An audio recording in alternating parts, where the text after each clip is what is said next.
Thank you very much. I mean, just we think. That doesn't look very big. Looks like okay.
Right or wrong, no, you do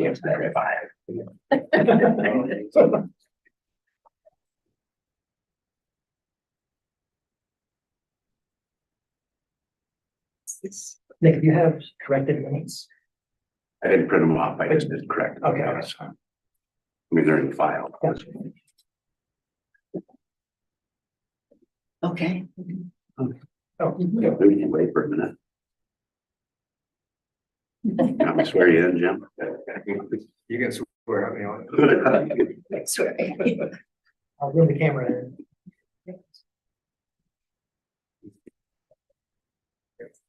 You're swearing here? What? Yes, sworn in back in your back. Yeah, we thought maybe there was a reason. I think I was on Zoom. I think you were, yeah. All right, it's When you guys were in. 7:00. I'll raise your hands. We need to stand up. You can. I'm just Better asking. for the photo op. Oh, for Pete's sake.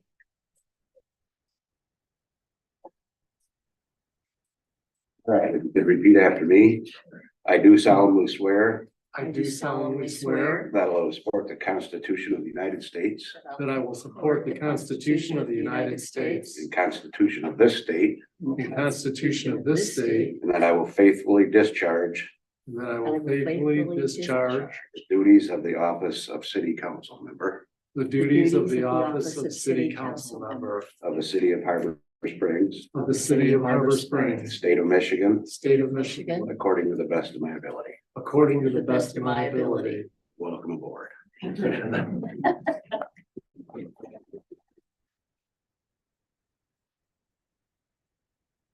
Okay, welcome to our new members. I'll call this meeting to order and we start out with the Pledge of Allegiance. All rise. We get back, I'll pick it up after the meeting. I pledge allegiance to the flag of the United States of America, and to the republic for which it stands, one nation, under God, indivisible, with liberty and justice for all. Right. Yeah. All right. Kathy Matchell, Here. Jamie Melfi, Here. Matt O'Gara, Here. Michael Behrman. Present. Do I have a quorum? Oh, Nancy. Here. Okay. I'm so used to reading off names, I'm all discombobulated. Okay. All right, citizens comment, if you're here to address council, this is your opportunity. We do have a 3-minute time limit. And it's for anything that's not on our agenda tonight. Ms. Backus. Becky Backus, 500 West Summit. Two questions or comments, I guess. Number one, the property that we now or continue to own on the road, the 5 acres. There were 2 letters to the editor written by council members to keep this piece of property for potential income. My question is, comment is, what is that potential? What is the plan? And number 2, on the short-term rental, the paper that we now have went from 61 to 6.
It's on the wants a rental agreement. Right? That's a policy question in the future for council to decide on whether or not to go back down to 61. So I mean, you're looking for me for answers that I don't have for you. Sorry. I was making a comment, so I think it needs to be addressed and go back to 61. However you want to do. Great. Any other public comment?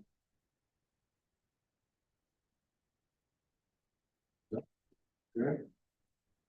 Anyone online? Look like it. Okay, I guess we can move into the consent agenda. Public comment on that? I will make a note that there was a couple grammatical errors that were pointed out to me that I've corrected them, so that the set of minutes that will be kept on record here forever has been corrected. Discussion at the table? I'm fine with consent. I'll make a motion to accept consent agenda unless somebody. Second. Michael Behrman, Then we'll do the roll call. Yes. Yes. Nancy Rondell, Yes. Kathy Macho, Yes. David Melky. Yes. Matt Bogiera. Yes. Motion carried. Orientation, please. Yeah, so this is called council orientation or reorientation. We do this, we've started doing this annually just so we can orient the new members to basic governance structure here and refamiliarize our existing members with the process. Because there's always something new that we may have missed or forgot about. So I'll try to keep it quick, 15 to 20 minutes. And if you have any questions about anything, just feel free to ask. It's a lot to take in, but hopefully it's helpful.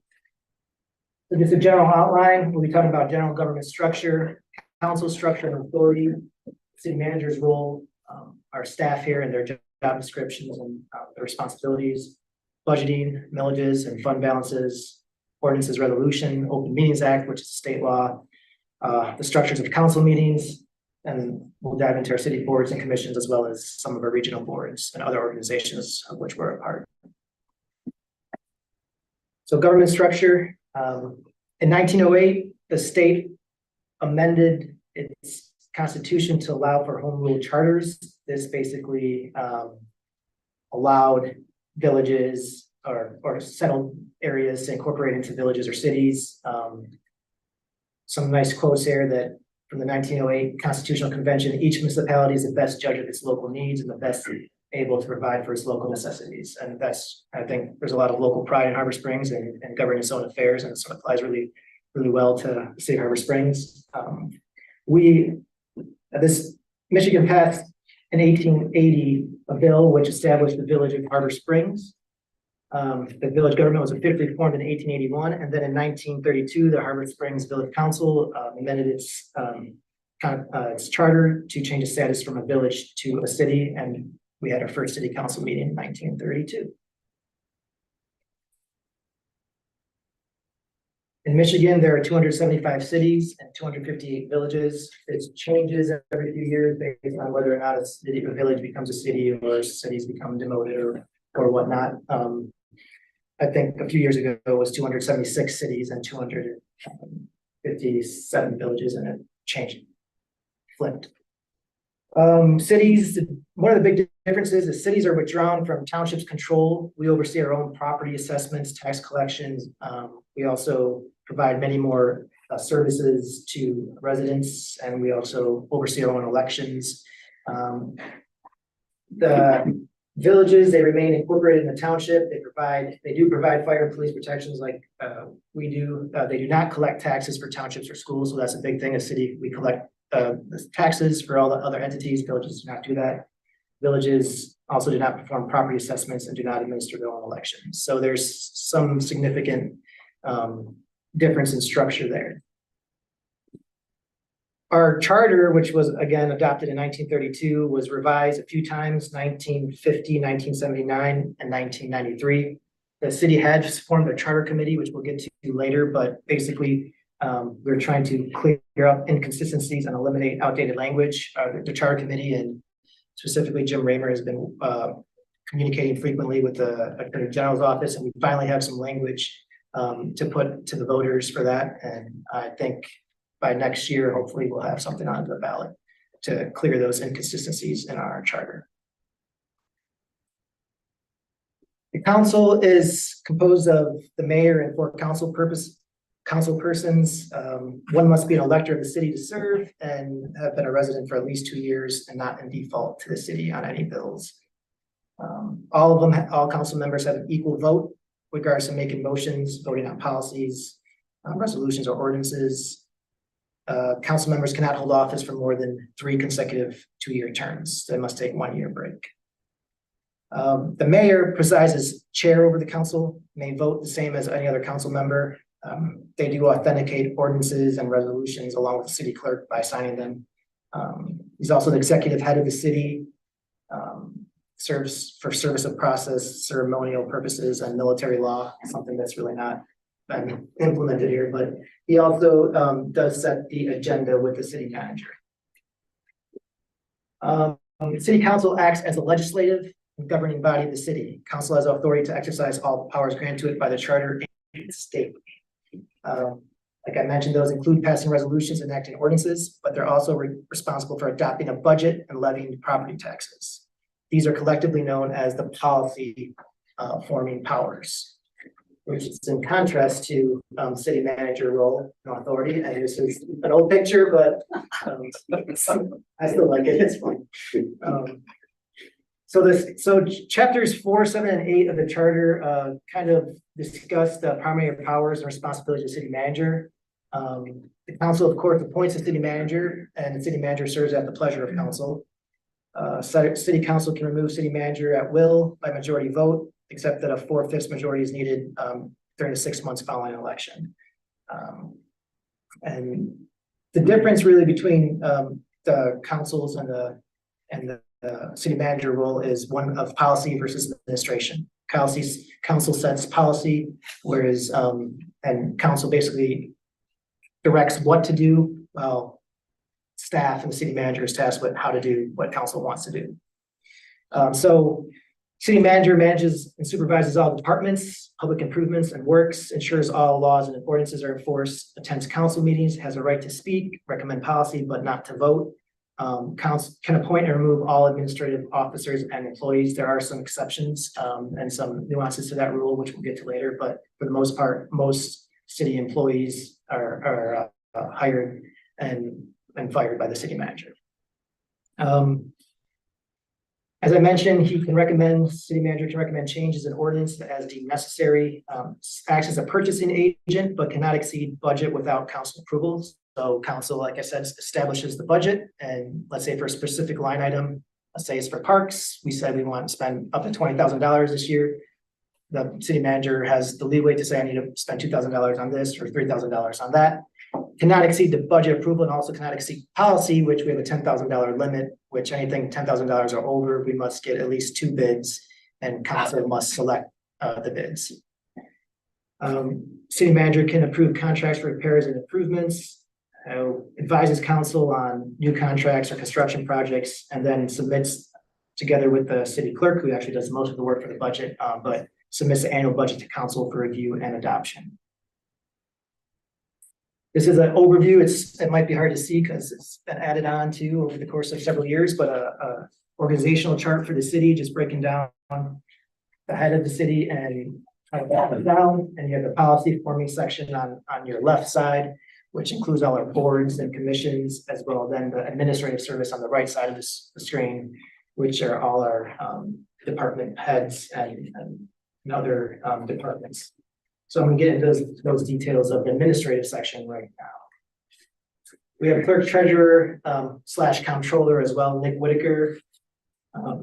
The clerk and treasurer are technically 2 separate administrative officer positions in city charter, but the charter does allow them to be combined into one position. So for several years, we have combined our clerk and treasurer position for a variety of reasons. One, which includes having a full-time position in that role. But it's I won't say it's rare, but there aren't many positions left in cities that work like that. You know, Petoskey had one. I think, Nick, if you correct me if I'm wrong, they split theirs up. They no longer have the same comptroller, treasurer. And the treasurer. So it's becoming more rare to have this, but it makes it easier for us when they are combined, when you have the right candidate.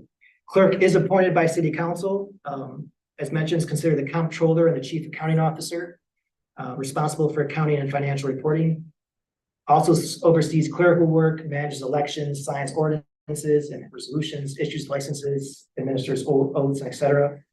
The city clerk does act independently of the city manager with regards to comptroller duties, but reports to the city manager for all other duties.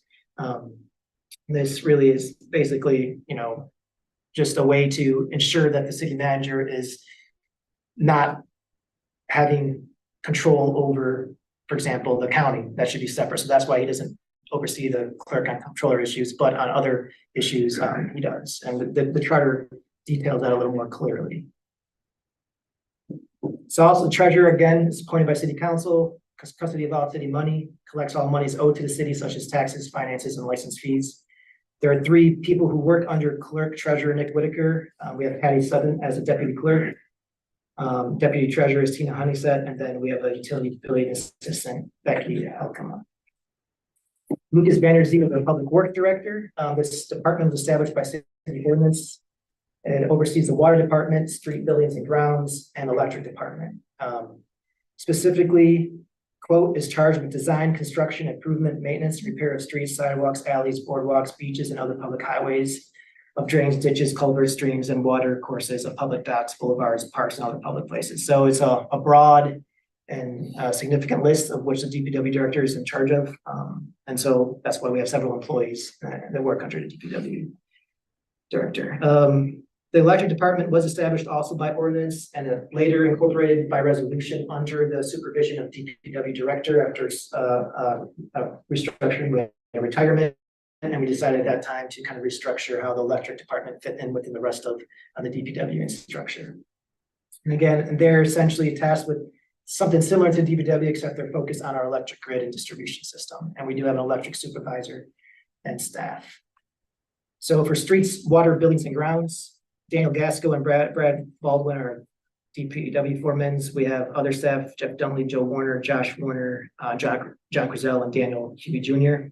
For electric department, Daniel Huey Sr. is our department supervisor, Jimmy Honeysett is our foreman. Then we have lineman John Maryhugh, Greg Lasley, and apprentice Matt Hendricks. Matt Hendricks was on the DPW side, buildings and grounds, streets, but decided to move over to electric department when an opening came available there. And that's when we hired Daniel Huey Jr. last year for DPW. Our police chief is Kyle Knight. Another position is once created by the charter. And the police department is established by an ordinance. Police chief is charged with the preservation of peace and order of the city, protecting the inhabitants from personal violence, and safeguarding public and private property from destruction, and of course enforces state laws and other ordinances in the city. We have full-time police officers, including Josh Johnson, Tyler Swiss, who's also the school resource officer, Tyler Hoff, Nick Strobel, Spencer Bishop, and Daniel Steele, who's currently in training. And when Kyle is expected to go? He graduates in December. Graduates December 8th, so he should be joining our force as full-time officer soon.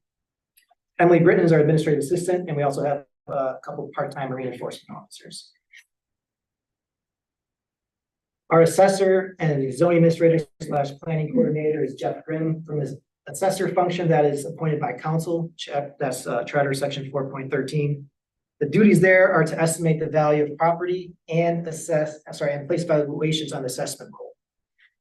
He staffs the board of review, and all clerical work for assessor is generally handled by the clerk's office, but there's a lot of interchange there between Jeff. We're working together between the assessor and city clerk since we have many tasks divided between a small number of staff. We share a lot of these responsibilities. And the assessing position is, it's month dependent. So there might be some months where the assessor is not really heavily involved in a lot of work, but there are some winter months in the winter time where that's all he is focused on is assessing.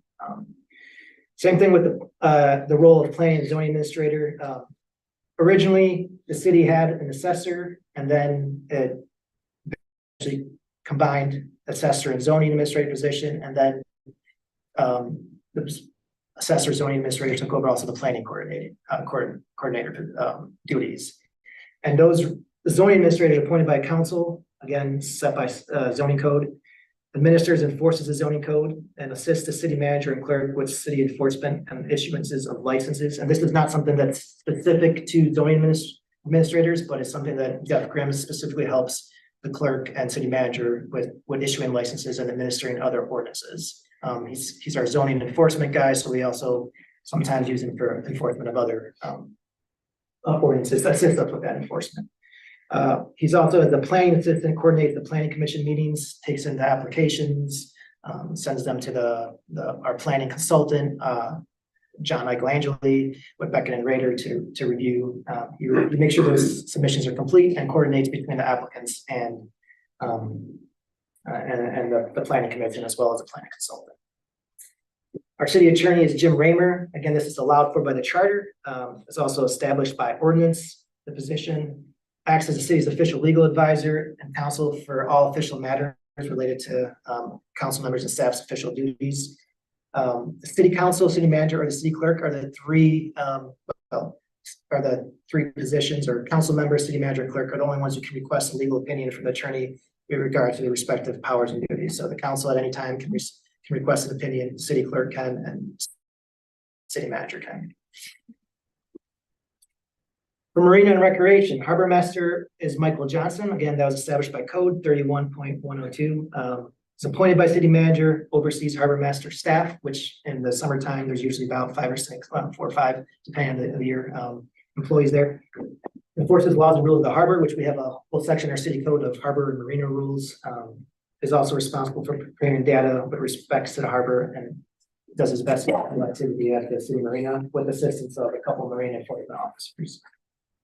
Our park director position, our park director is Rachel Roon. The position was established by resolution in 2020. It started as a part-time. After some restructuring, we made it a full-time position, appointed by city manager, and oversees park staff, which includes skate park, Kiwanis, parks, grounds, and lifeguards. Manages and oversees parks and grounds and assets, creates, coordinates recreation programming, develops and implements parks plan, and most recently also staffs the parks board. Other positions we have, these are contractual positions or not directly under the city manager. We have a city planner with John Glangeli from Beckett and Rader. Again, reviews and planning commission submissions and gives his opinion to recommendation to planning commission. Also assists with updating the master plan and zoning code. Right now, we're in the zoning code update process. The city engineer, we have used Benchmark for several years. They provide our services for the city on public works projects and surveying. If we need other engineering work, like we have a separate engineer for electric system, GRP engineering, we've been over 2 decades with the city. We also have, if there's other engineering work that Benchmark can do, because they mostly focus on civil and surveying, we contract with other engineers. Our city arborist is Ben Vealing, advises the city manager and tree advisory board, as well as council on the management of our tree inventory. Our city IT consultants, Andy Frank was our longtime consultant. He's still involved, but not as involved. We also hired Bill McCullough, a local city resident who is part-time. This is a few hours a week, but we always need IT help. So they support as our IT support system. DDA director is currently vacant. Well, I shouldn't say that. I was reminded earlier that we do have an interim DDA director. Rachel Roon, our parks director, is the temporary or interim parks director until Becky Goodman starts in January 2024. That position is hired and managed by the Downtown Development Authority Board, and their goal is the management and improvement of the downtown district.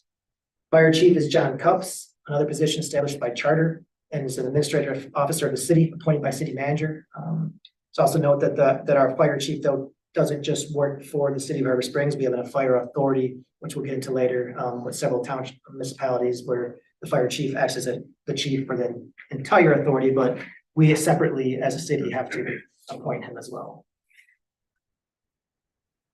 All right, moving on to the budget, fund balances and millages. So this is a time where the city clerk and the manager prepare and propose a budget for next year and amend a current budget, our current year's budget. The way this works is right now, Nick is diligently working to, after hunting seasons, to get the budget to council on the first Monday. We just present that budget to the council on Monday. There's really no long drawn out discussion. On the second Monday in December, which this year will be December 11th, we do a presentation on the budget, and that's a public hearing where residents can voice their comments, ask their questions. And then council doesn't make a decision on the budget till the third Monday after they had some time to process the information, the public comment, as well as presentation, offer any changes to the budget that they would like to see, and then we come back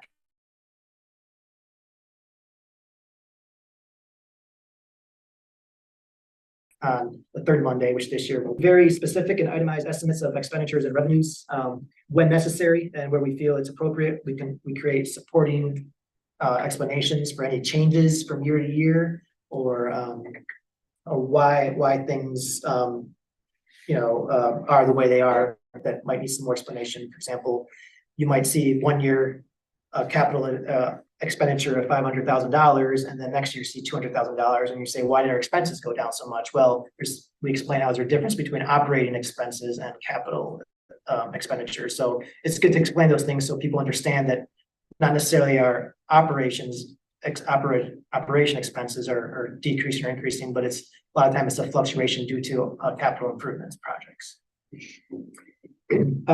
We just, Nick in the budget describes the status of city's bonds and other debts and basically gives a general status of our city's funds.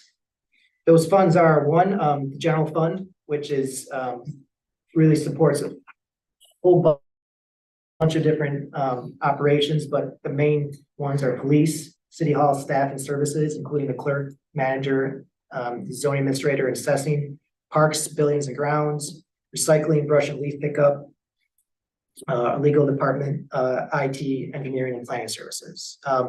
That last part, legal, IT, engineering, planning services, those don't all go under the general fund. They get split to sometimes to the appropriate fund. So if we have, for example, a lawsuit related to the electric department, those legal fees would go under the electric department, just as an example. Same thing with engineering. The general fund is, the revenue sources are property taxes, accounts for about half the revenue in the fund. There's administrative fees, which are transfers from other city fund balances. License, application, and permit fees, sales and use tax, those come from the state, recreation fees, and then donations and grants. The donations and grants obviously vary significantly year from year depending on projects. The other funds, not going to go into whole detail about them, but we have two street funds, a major and local street fund, fire authority, our museum fund, DDA, electric, water, sewer, waterfront, and equipment fund. The street funds are funded by state contributions on the local millage. That local millage was passed 2017, I believe. The DDA is funded by a tax increment finance capture and a special assessment on downtown properties. Electric and waterfront, those are enterprise funds, and they're funded by revenues, for example, from electric bills or marina activities such as slips and moorings. The equipment fund is primarily funded by other city funds in the sense that, let's say DPW needs to plow a street, they rent the plow technically from our equipment fund. So even though the city owns that plow, this one fund rents that truck from the equipment fund. And that revenue that the equipment fund gets from those rentals gives us money to purchase equipment in the future. It's just, that's required by state law to set it up that way for municipal governments.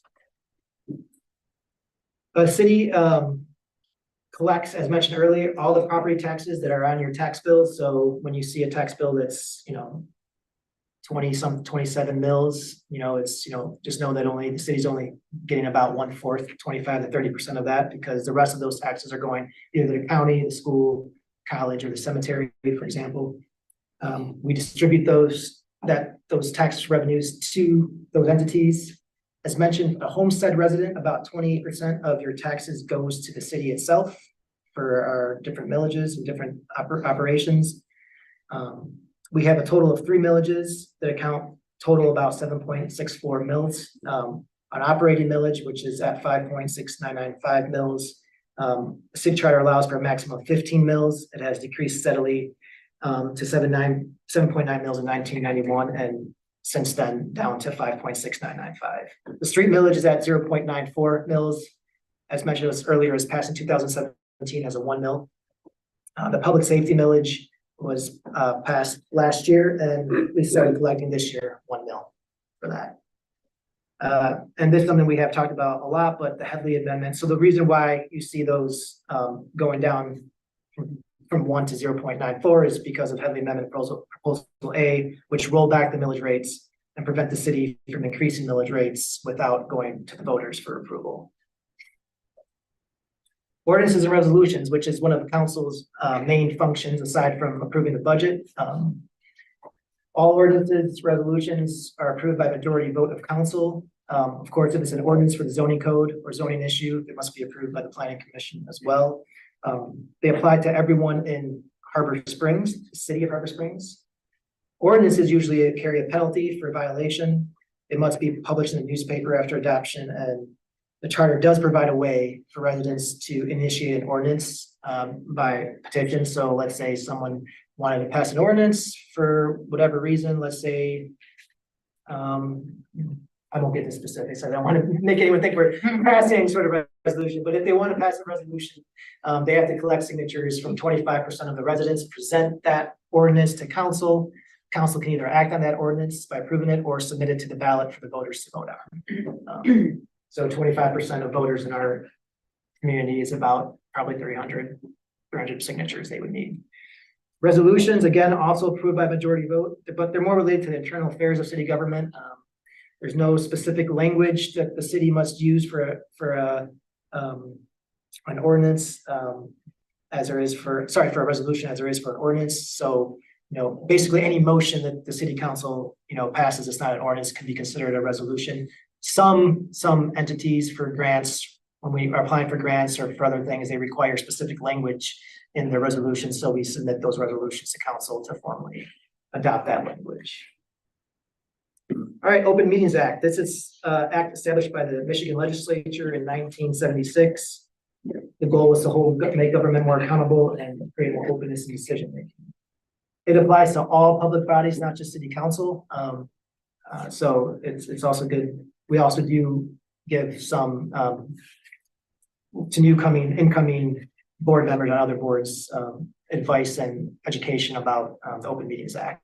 So they understand what their obligations and responsibilities are under state law. The requirements for a meeting. So public must be given notice of meetings. A schedule of regular meetings, this means must be published at the beginning of each year. So at January of each year, we establish the dates for our meetings. Sometimes we usually do it in December, just because, it's just easier that way to establish what our schedule is going to be for next year.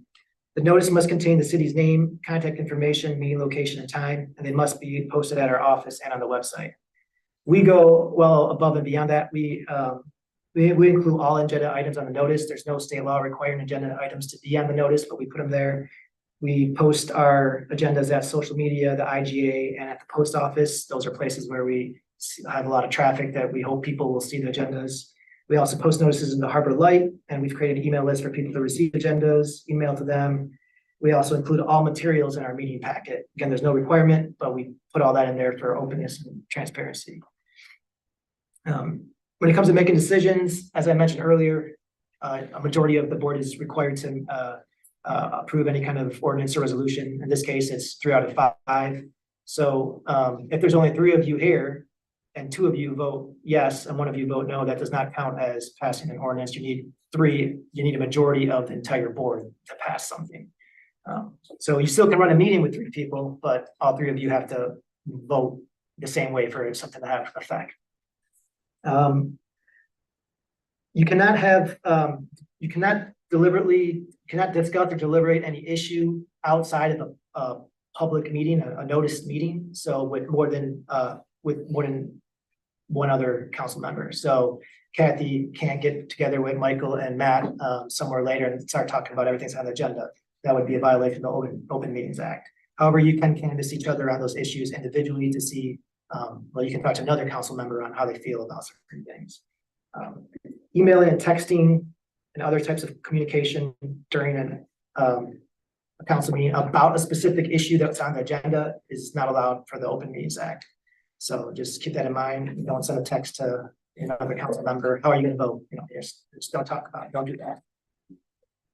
That hasn't been a problem, but sometimes I do notice that sometimes people bring their electronic devices and sometimes read the packet because we don't always print them out, and just be cautious of the fact that if you're on your phone and you're maybe reading the packet, that some people might think you're texting. So try to do your best to, be mindful of that. Closed session, council can go in closed session for a variety of issues, but they're very specific. They can be related to personnel, strategy and negotiation related to collective bargaining, purchasing or leasing property, consulting with our attorney about trial strategy, or discussing a written legal opinion by the attorney. And there's a few others that are a little more obscure and less used, but those are the main ones that we typically see at council meetings. So they must be conducted during the course of an open meeting. That means you can't just call a closed session council meeting. You have to have council session meeting that's noticed. It starts out as an open meeting, and then you move into closed session, then must move out of closed session back into an open session. Decisions can only be made in open session. So while discussion can happen in closed session meetings, you cannot vote on anything in a closed session meeting. Of course, city staff can attend closed session meetings, and council can request any other resident or person to attend a closed session meeting if they feel it's going to help them deliberate or discuss or understand an issue. Public attendance. No one can be excluded from a public meeting except for a breach of peace at that specific meeting. We used to require people to sign in to attend meetings, but that's not a requirement or not allowed for the state law. You only can establish rules for speaking at a public meeting, and you can establish time limits. You can require a person to state their name and address if they decide to speak, but you cannot require them to state their name or address just to attend the meeting. So that's the distinction. So we no longer have a sign-in sheet we used to several years ago. It's good to have a sign-in sheet, people, because you get to see who's attending, and it's easier for the clerk when he's going through the minutes and has to type in someone's public comment and how do you spell that name. But to be safe, we just got rid of the sign-in sheet, and because we don't want to feel like people have to sign in to attend because they're not required to. Our rules limit public comment to 3 minutes, and as I mentioned, individuals must share their name and address. We talked a little bit about this. 3 yes votes is majority are required of a motion to pass. A little detail there. A tie vote means a motion is failed. So there's 4 of you here, 2-2, motion fails. No proxy voting allowed. So Nancy can't be on vacation and have Mark come in and say, Mark, can you go vote for me? That's not allowed, even though I know it's allowed in some government entities. Abstaining to vote from a matter for which a member does not have a conflict counts as a no vote. So you can abstain from a vote if you have a legitimate conflict of interest, such as a financial interest or another such interest, but you can't just abstain because you're uncomfortable voting or don't want to vote on something. If you do, it's going to count as a no. So keep that in mind. Roll calls are recommended for important matters, ordinances, or budgetary issues, but some things, we just do all in favor. It might be some simple resolutions that don't require a roll call, like the way we used to pass minutes before we had a consent agenda. So here's a meeting structure. Typically the first and third Mondays at 7 of the month at 7 p.m. They're January, April, July, September. Those first Mondays we do not meet typically, of course, but if there's urgent business, council, the mayor can call a special meeting, or 2 council members can request a special meeting. They're almost always held at City Hall for obvious reasons. Our infrastructures here, but they are live streamed on Zoom and YouTube. YouTube is for people to watch it at home if they can't make it here. Zoom is just another avenue for people to participate. Agenda structure, public comment, consent agenda. Those are generally items that we feel should not necessarily require a lot of discussion. But if council or the mayor feels that, we need an item on the consent agenda that requires discussion, can always be moved out of consent into the discussion items, which are items that require some deliberation. So an example of what's on the consent agenda: minutes, maybe like today you saw the garden club donation, something that we do annually that is generally not requires much discussion. So then there's a city manager report, which is just a report on administrative happenings in the city, boards and commissions, and the city council and new and old business. We do have a rules of order, which we adopted at the council, and we also have the citizen comment rules. I won't go into detail there, but those rules are on our website. They are on the city council meeting page. So when you go to the city council agenda packet, you'll also see the public comment rules and rules of order. And these rules of order should be every new council term should be reviewed and approved. The city boards and commissions: planning commission, ZBA, there's a zoning board, the harbor commission, tree advisory board, downtown development authority, parks and recreation board, and board of review. So we have a lot of boards. They do a lot of different functions for the city. A lot of them are self-explanatory.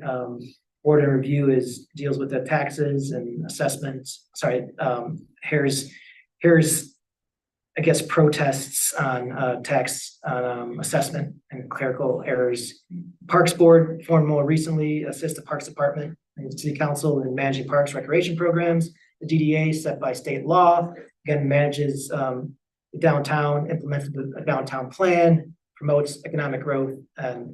Tree Board advises the council and city manager on tree issues.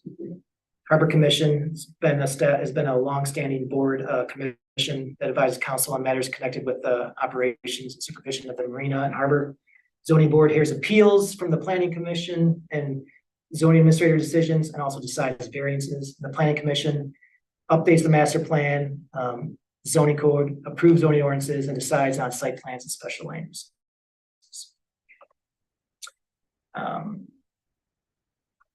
We do have, I don't know, it should be. We also do have a couple committees, and we have the redevelopment ready communities committee, and we also have a personnel committee and a city charter committee. Regional boards that we are part of, sewer authority with other townships, they manage obviously the sewer system. The fire authority, self-explanatory, they act as our fire department for the surrounding municipalities. Same thing with the airport authority. The MPPA, the Michigan Public Power Agency, as well as the MMEA, Michigan Municipal Electric Association, those are organizations we are a part of that really help us have an electric department. I mean, without the MPPA, we'd have to do all the power purchasing in-house, which requires several staff. And also state law has a lot of requirements for analyzing the data, costs, and reporting. So that's all done by our MPPA. The MMEA is kind of an advocacy group for local municipal electric utilities, and they help us out a lot on those issues. Finally, we have the Central Dispatch Authority 911. They oversee the dispatch and emergency operations for Charlotte, Volusia, Sheboygan, and Emmett counties. I serve on our representative for the MPPA, MMEA, and the Central Dispatch Authority. Our city clerk serves on the sewer authority, fire authority, and airport authority. Otherwise, I'd have way too much to do. And that's all. I know that was a little lengthy, but it's always good to have that refresher and stick the public here that I think none of them have fallen asleep. So.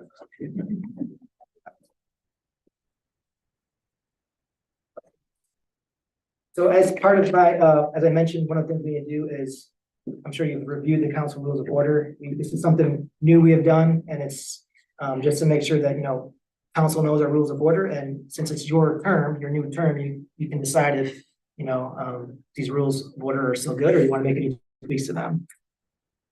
It worked for 1 year. So.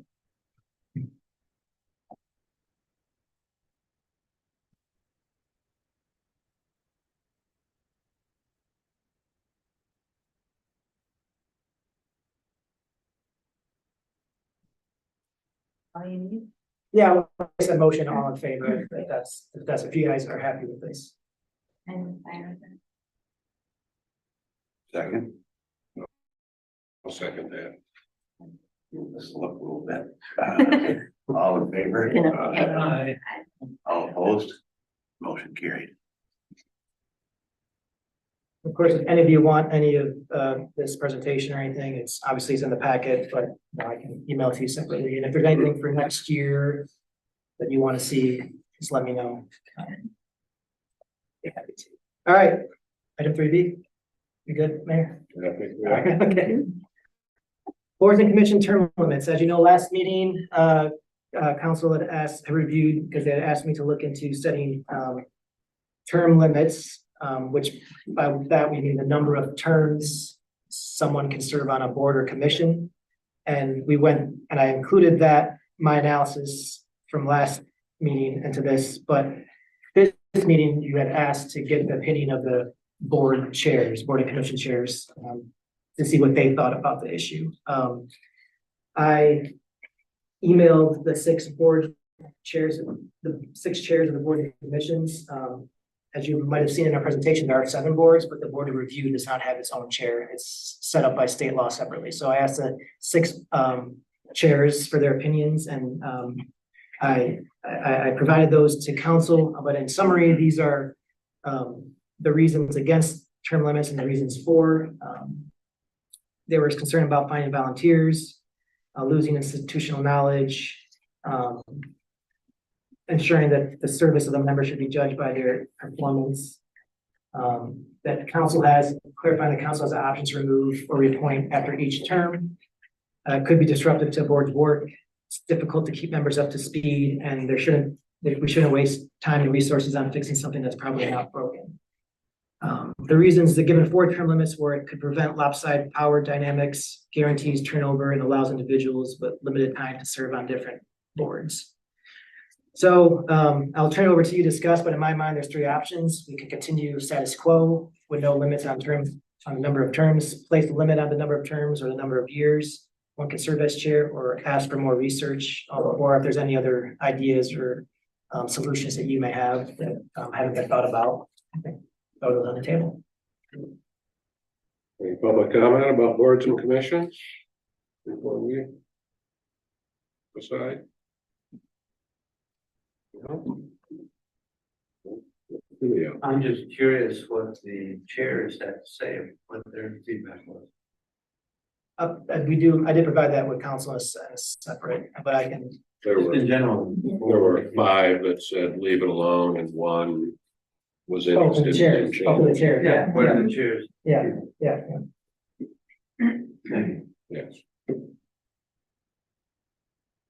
That's it? Yeah. Anybody? I would be curious, I thought about this after we talked about it, if we might get somewhat different feedback if we asked either some folks on some of the boards or people that had wanted to be on boards but didn't get on, rather than asking the chairs. I've been thinking about it because I think both sides are valid. I understand both of them. I still feel that there's a good reason to have term limits on, at least I would like to try it on some of the boards. Because I think some of the answers we got from chairs were missing some of the reasons, because it was from a chair's perspective as opposed to someone on a committee. Any thoughts? I am hesitant about term limits, but I do think that we could make board members reapply for their position instead of just putting them back into that position if they want it. And then we would be able to pick the most qualified instead of just saying, oh, you've been on it before, we're gonna give you that back. It would open it up to a little bit of, it would open it up to let new people that may be more qualified into those roles. So Jamie, to clarify, you're saying to actually submit an application as opposed to. Yeah, instead of just saying, I want to read. Like, and I don't think it has to be done right now, but in the future. What is the turnover on most of our boards and commissions, either due to attrition or, people moving away, people not having time anymore? I mean, All that. This might be a cop-out answer, but it's variable. For several years, there was not a lot of turnover on boards. And then sometimes we get a lot of turnover on boards that.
More, less stress and more enjoyable. Making variance requests and stuff on the ZBA or on the planning commission might not be as exciting to talk about building a brand new skate park, you know, for some, so.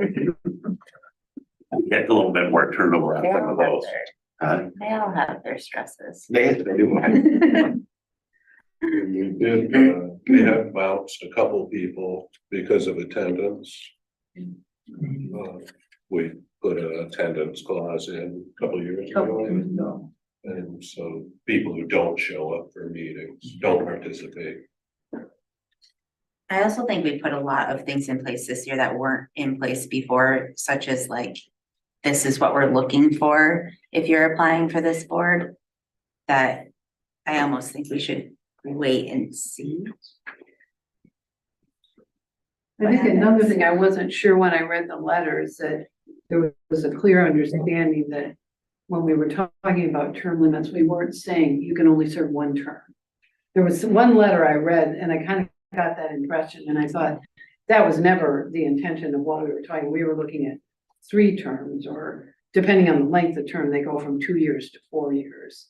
Maybe looking at a total of 10 years total, or as close as you could get. So we're not talking about someone on a committee for 1 term and then having to go off. I just wanted to make sure that that was understood. Because 10 years on a committee is a long time. I mean, and that's 3 terms that's less than 3 terms on Harbor Commission. Right. So that's a long stretch. You can accomplish a lot in 10 years on a committee. So, Yeah, I mean, I've done 10 years Yeah, at the table. yeah. Between council. Is it a and long mayor. time? Yeah, yeah. I have dark hair. I would say I've done one night.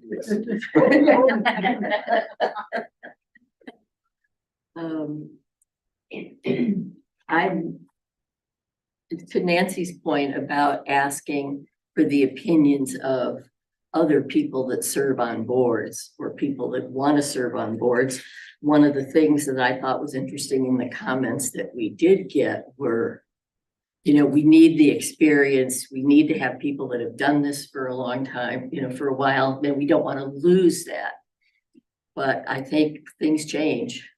And I think we need to have people that have different ideas on some of these, on some boards. I'm not saying all of them, and obviously somebody who wants to be on the ZBA can't rewrite the zoning code, but it seems to me, we have people that are interested in some boards who have not been able to get on those boards.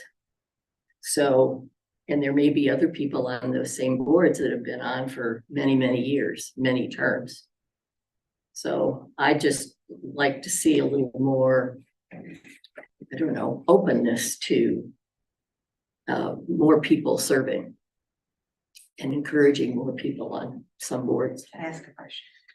So would that technically be up to council, like if we require them to reapply and say they've been on for 10 years, like we could pick somebody else? We always. Yeah, council always has the power every December to. I mean, that's a way to not establish term limits, to push people out, versus like if there's actually interest, then council can say, you've been on for 10 years, let somebody else have a go. I also think that it can be a little bit intimidating to come on a board where 8 of the 9 people have already been there for 10 years or whatever. You know, I do think that can be a little intimidating for new people to walk into that kind of situation. And I think if we had term limits, it would help to control that a little bit better. I understand council can always do it, but I think without reason, sometimes council's hesitant to do that. It's just an encouragement for turnover. I would agree with that. I was feeling. It makes it a little bit more subjective, you know, rather than objective. So I understand that.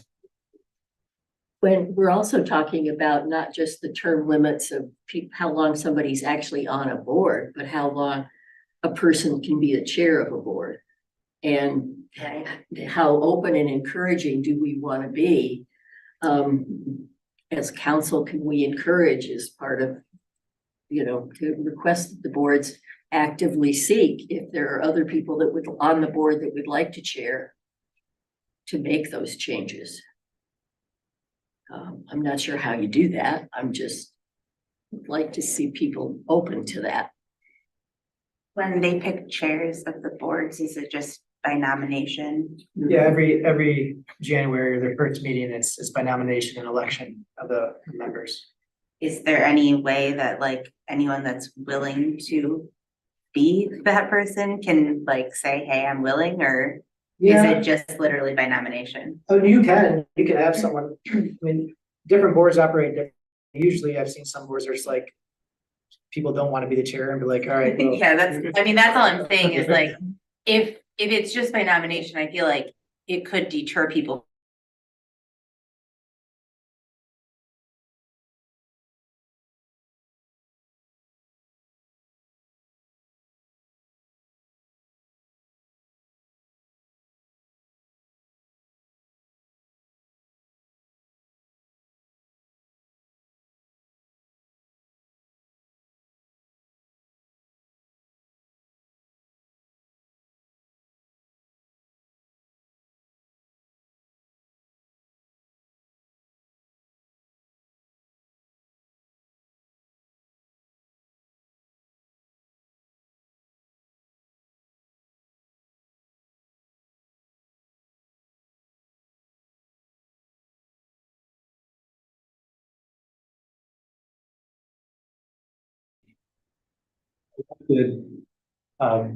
That's not necessarily a good thing either.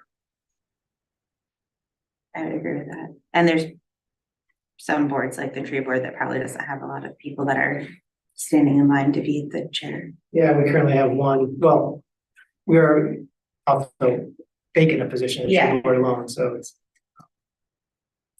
I think one of the main concerns that I've heard and read in the letters was, what if there isn't a volunteer? What if, somebody's terming out and there isn't someone to take that slot?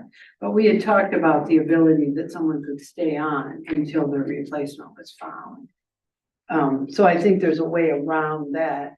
And I do think if we put some term limits in place and made the boards a bit more welcoming for newcomers, that we probably would have people in general to fill the slots. I'm sure there will be a time where there won't be, but I think we would. Maybe a breakdown of, like, I know different boards have different lengths of terms. Yeah. And that might be helpful to see on a piece of paper, planning commission, is what, 4 years? Yeah, Harbor Commission's 4 years, Mm. DDA, then tree boards 3, I think, or 2, Parks is 2. right? Parks is the shortest, it's 2, tree is 3. Yeah, The only one I couldn't find in the bylaws was ZBA. Doesn't say in their bylaws what the term limit. I think it's a state law, so I have to go there. Yeah, I didn't modify that. I think it's 3. So I can bring you back the breakdown of their term Yeah, lengths. maybe look at the length of the terms. Yeah. Yeah. Before we make a decision on term limits. Right, because 3 term limit is different for a 4-year board than it is. Right. There's a lot of variation. I know there's still time left before, but are there a lot of applications for like open seats for the, like, cause if there's not a lot of applications at this time, maybe we revisit this in a year. I think we have enough applications for all but 2 boards to fill the boards. So there are 2 boards where we don't have enough applications yet. Okay. Would we have to put them in place for all the boards or could we pick and choose? I mean, correct me if I'm wrong, Jim, the council can do it for any board. I mean, one of the questions would be whether it's by ordinance or resolution or in the bylaws, it's something we have to decide, because for example, some of these boards are established by ordinance. But yeah, you could do it for. I mean, if we wanted to say, let's try it with 3 of our 7 boards and see what happens, even though I know the boards, it'll be different with different boards. But that would also be, because there are some boards, I think, where you really do want some continuity for a chunk of time. Yeah. But if only 1 or 2 people go off a year, you're going to have that continuity. Once we get all the rotation right on the board. I mean, but you're right, like 10 years on any board is a lot. That's a long time. Mm. Yeah. And typically, 10 years afterwards, it's not the same council members, you know, Matt, you've been on obviously, but usually council members don't serve for that long in different roles, so they wouldn't, we have to bring back to them and report. I know we did this 3 years ago, did a little diving into how long some of our board members went. It took a long time to go through all the minutes to see when they first started and stuff. So yeah, usually there's that knowledge from council members of how long people have served. It's not there because they're newer when 10, 12 years has passed. I would like to get some input from some folks that aren't chairs. Right. If there's a way to do that, it can be anonymous, it could be a person that's on. I could do a survey Yeah, on a a survey, person that's on the put a survey commission out there and how they for the feel. public in general. Yeah, I say public in general, because I think a lot of it is people wanting to be on specific boards and they can't get on because people stay forever.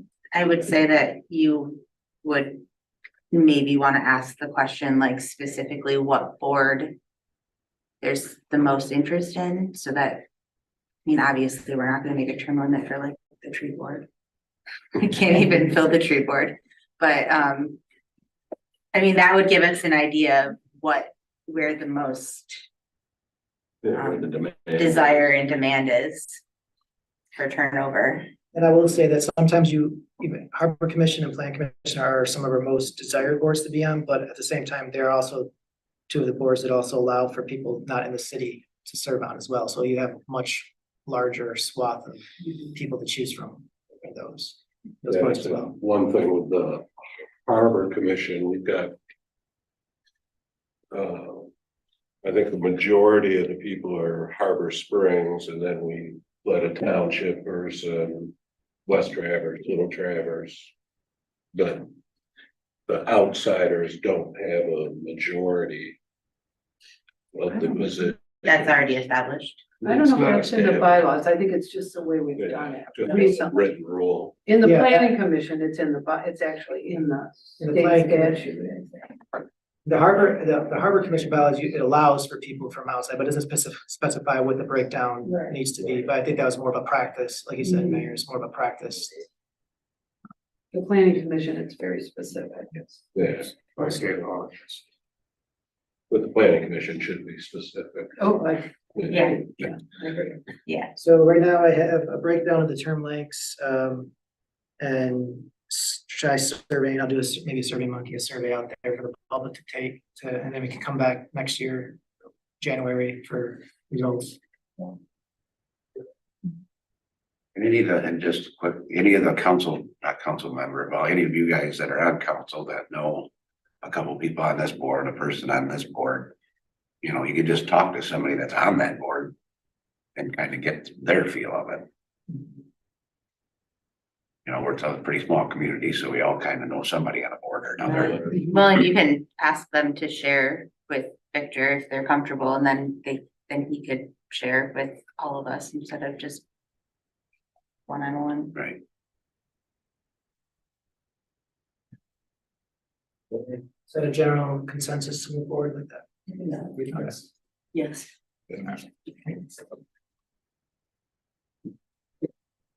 Okay, moving on to sidewalk, snow and ice removal in the CBD. I won't get into a detailed explanation because we've been talking about this. Well, I'll summarize. Last year, earlier this year, we looked into expanding the amount of miles of sidewalks the city plows. I think we do about 11.5, and there might be, I don't know exactly how much left, but 1.5 miles of sidewalk that we don't. There might be some more, I'm not sure exactly, but we do the majority of the city sidewalks.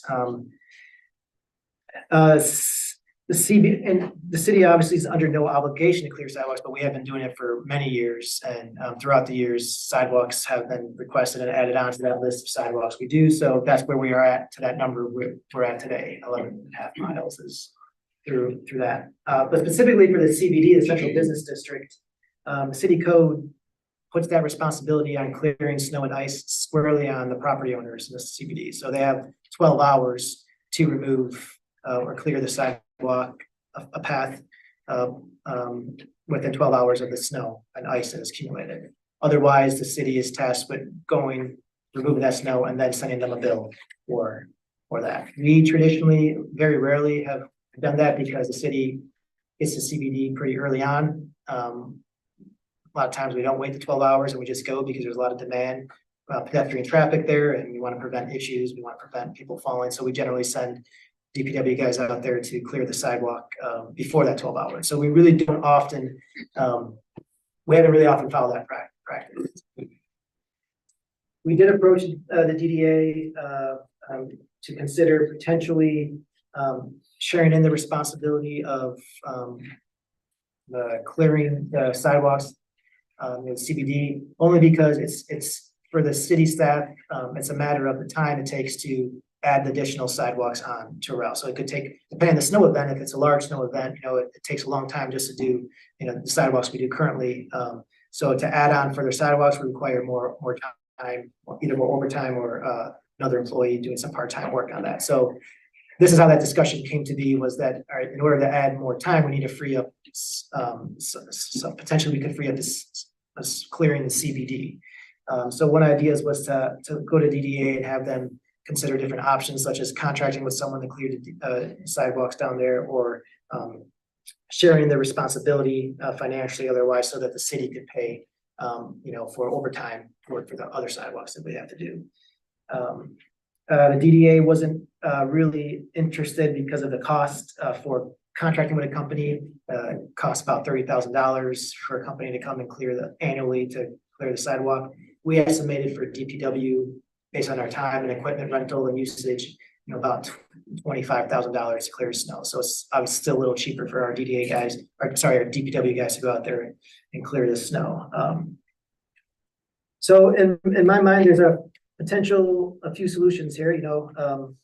We could follow the code for what it says, that the city does not clear the CBD sidewalks. We wait 12 hours, and we go in there after any business hasn't cleared the sidewalk and do it and build them. This would make the other sidewalks a priority. We would put, we could add on those other sidewalks and go do that, and then come back after 14 hours, see where sidewalks are done, and send them a bill for clearing it. It's a possible task. It'll be a little, more work on our guys, but just because of administratively keeping track of which business hasn't done it, and, do this sidewalk's been cleared, and accounting for how much money, it actually is to clear sidewalk, and if they have 100 feet, we have to do that calculation. But once we get it going, it's something we could get going in the future. But that's one way. We did send out a letter to all businesses. The acting DDA director sent out a letter that we're supposed to be sending out annually, reminding businesses that they are responsible for this. The second one is for us to continue clearing the CBD sidewalks as we have doing, and just spend the extra money on employee overtime to complete the other sidewalks. That's another option. I don't know what it could look like, because again, it all depends on the season. If it doesn't snow anything, then we're not spending much money. But if it snows a lot, then that's a lot of extra time to do those sidewalks. The other is we could ask the DDA to split the cost some way, 50-50 or some way, of doing the CBD. That way, that extra money we get, that the DDA contributes, we could then invest in overtime or part-time work to add any sidewalks we need to add on to it. And that way it still gets done within the 12 hours of CBD, and we're not necessarily going after the businesses for not clearing the sidewalk. There could be other solutions, but those right now make the least complicated at this point. But I know, Rachel, I put you on the spot, but I know you led that DDA meeting. If you want anything to add about what the DDA. Yeah, one of the concerns was not only was it $30,000, but a couple of the companies wanted contracts for a certain amount of years. For instance, they weren't saying that was 30 years for just 2024. They were saying they want a 5-year, 6-year contract. When we didn't really have enough information, you were hesitant to move forward with that decision. I did talk to one of the contractors, and the reason they wanted the contract was the initial cost of buying the equipment. They have to buy a specialized piece of equipment, and apparently there's an insurance now. People who plow if someone slips and falls after they plow, they have to have insurance. Yeah, that was a Cover. concern that they brought up as well. Sure. it was the same. So that's why their cost is high. Yeah. But the difference with that is that was 30,000, and don't quote me, but that was based on a 12-hour rule. That didn't specify them coming through every inch or 2 inches. That was including salt. So you're getting a different service along with that as well. So that needs to be clear.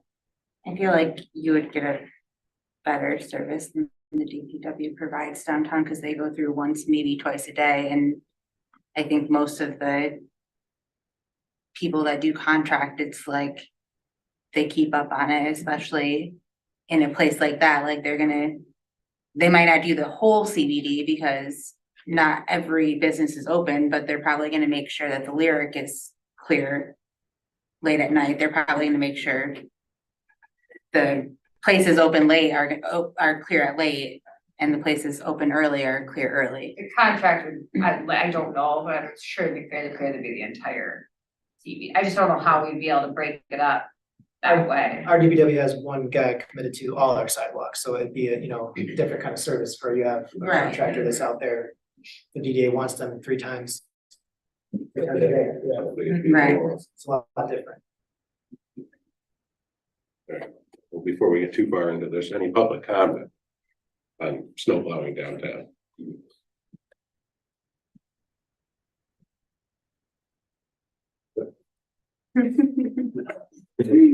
Mayor, I'll just say one, like every year it's gonna be different. We were here about 4 or 5 years ago when we had a whole lot of snow. And it looked like that picture right there, and we were concerned about getting from your car to the site to the businesses. So if you contract with somebody 1 year, like last year, wasn't that bad.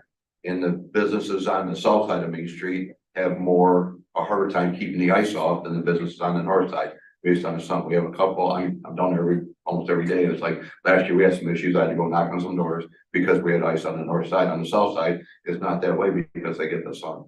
And there's businesses down there. The bank does a phenomenal job. They have people there every morning. It's always clear. There's other businesses that struggle. So, but it's gonna be variable every year depending on how much snow, the amount of money whoever spends is gonna be. If you look at that picture, we were here 5 years ago talking about that because we had that issue downtown. Right.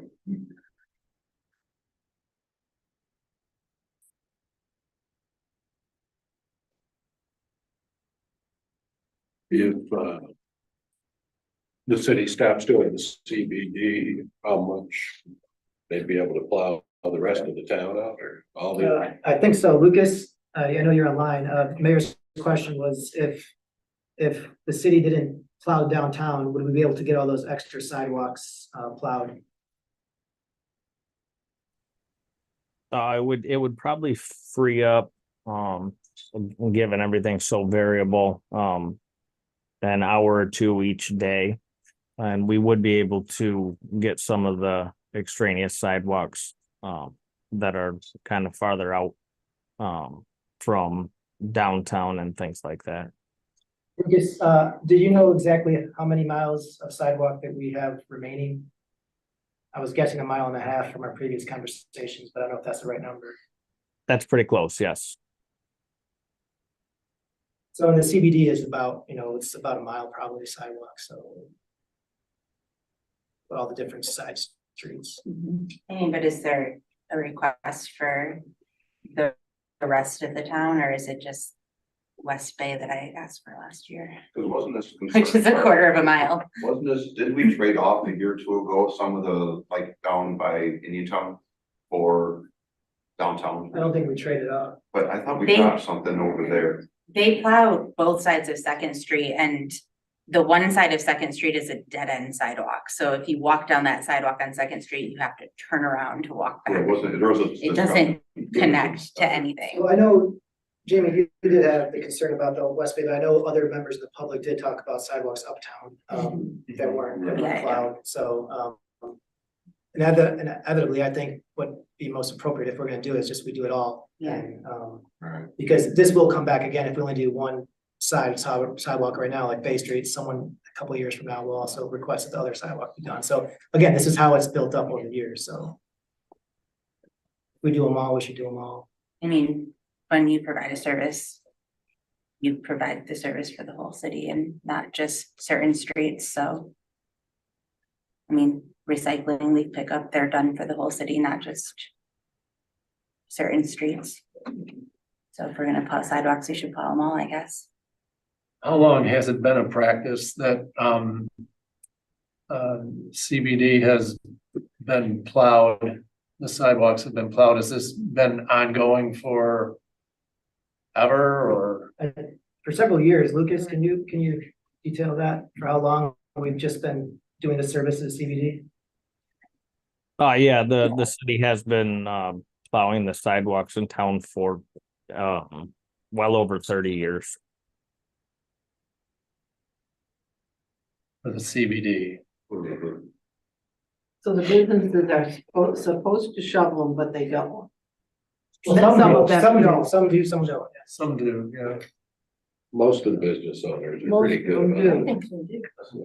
So, But it's, yeah, I guess, you're down there. yeah, I mean, I'm down there. Yeah, And I don't know, I would prefer that the city didn't do it.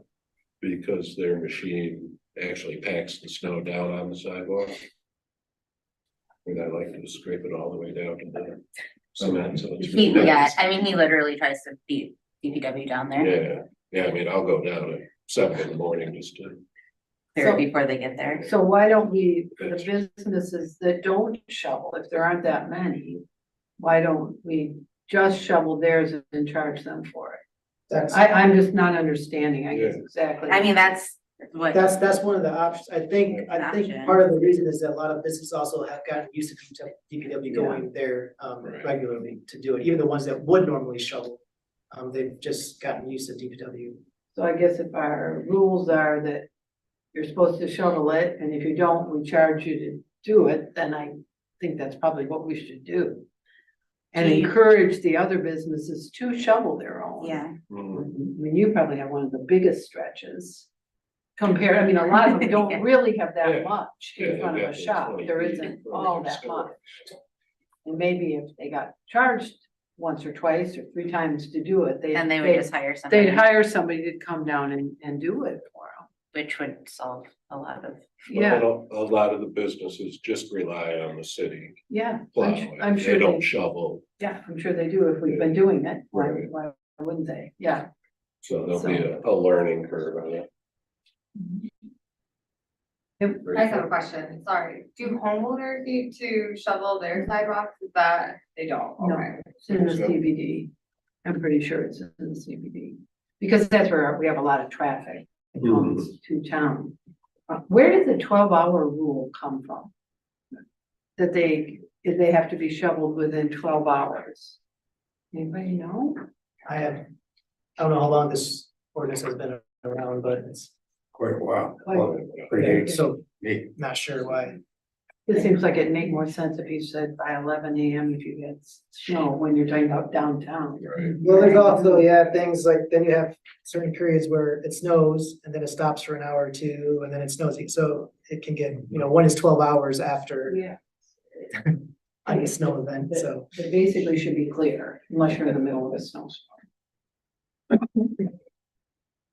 But DPW can't run down there every hour either and shovel sidewalks. Yeah. That would cause more work. Yeah, that doesn't. Yeah, I don't really think a contractor would Yeah. either. Yeah. Yeah, every It's up hour. to the business owners after that. Yeah. Yeah, Is the 12-hour rule, is that an ordinance that, It's in the ordinance, so we'd have to actually change that if we didn't want the 12-hour? correct. Okay. Would we have to go through the DDA or anything for that, or no? It does not have to go to the DDA. Okay. and I say, I'm not opposed to splitting with the DDA. I mean, I think that would be great, that would be a benefit to the downtown. And that's what the DDA is supposed to do. They're supposed to do something to benefit the downtown, and don't really do anything. But they're not gonna agree to that, so do we give them the option? Like, you pay half or, Yeah. or we don't do it at all. Oh, yes, Rachel, was the DDA amenable to splitting the cost, cost sharing with the council? Yeah, I think it was open to that, whether they will or not, I can't speak to, it's not my vote, but, I think they were open to it, I just don't think they had enough information at the time to accept what was given. We could go, DDA meets this December 2nd Wednesday, so we could, if that's the direction, we could go ask them to share, cost share. Cost share for us to, for the city to do it or to contract city. out? For us, so us continue to do it. They would cover But that would cover some. the Yeah. overtime time or, Do other streets. yeah, to finish. Or other sidewalks.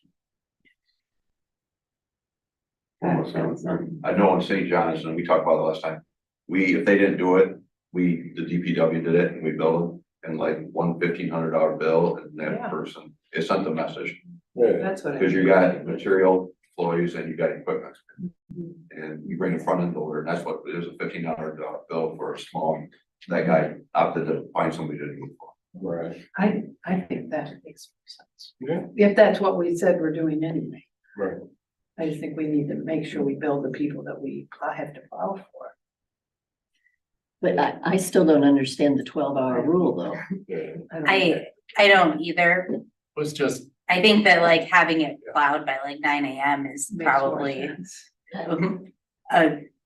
but also what happens to the businesses that are open late. And, you know, it snows 6 inches from 9 AM. And, you know, people are leaving the Lyric and they're walking through. So one of the things that this will inevitably probably do is, and this is just putting it out there, is this DPW will not clear it before 12 hours, and we will get probably more complaints about why the sidewalks are cleared or slips and falls on the sidewalk because some people aren't doing it.